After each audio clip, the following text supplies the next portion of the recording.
Hello, my name is Corrie Wade and I am the creator of 9 Doors to Musical Mastery. And in this quick video, I'm here to deliver a revelation and a hack around music theory and color theory. What if those two worlds could collide? What if we could take one of those worlds and use the other world to help us understand and weave the two together, synergize? What if we could marry these two worlds together? And so here in front of me, I have the circle of fifths.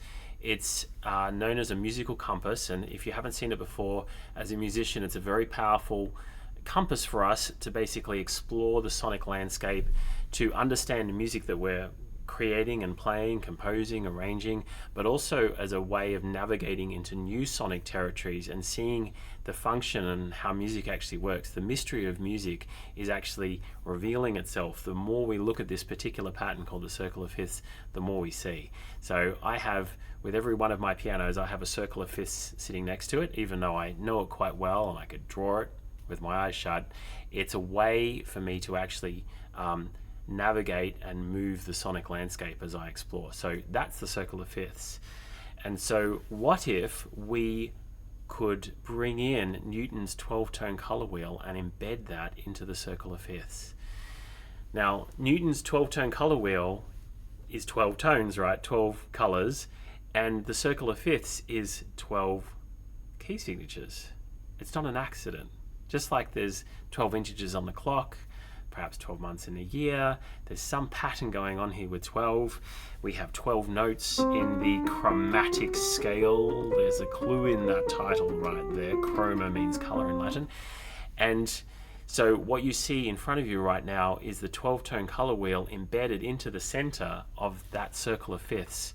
And from there, we can now begin to use color to reveal music, and to explore and create and compose and arrange and understand.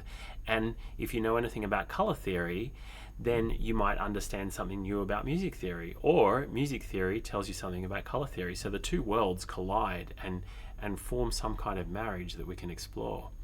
So for example, if I was to take what's known as primary colors, the yellow and the blue and the red, so that would be F, A, and D flat in this case, then that is an augmented chord. So we could do augmented chords, symmetrical chords moving up in major thirds, moving up the piano. If I was to look at the tertiary colors, we suddenly have the symmetrical, shimmering landscape of Debussy, who painted sonic landscapes using this particular scale known as the whole tone scale. If we looked at complementary colors, colors that are opposite each other on that wheel that we're looking at, then suddenly we have what's known as the tritone, the yin and yang of music, the push and pull, the tension wanting to be resolved or used to create particular sonic psychoacoustic effects of ambivalence and holding space. So we have the psychoacoustics of the tritone to explore too. So complementary colors gives us chord functions and how things move around.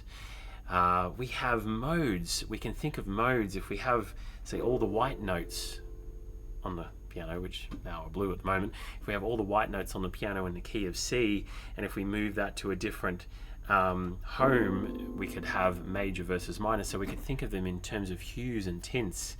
So the Ionian mode could be thought of as the brightness of midday, and whilst Dorian is moving towards dusk, and then Phrygian is when the stars come out and the night deepens in its hue. So hues and tints could be used as a way of expressing music, thinking about music. And so with this, we can explore, we can create, we can choose particular color schemes and then paint particular songs.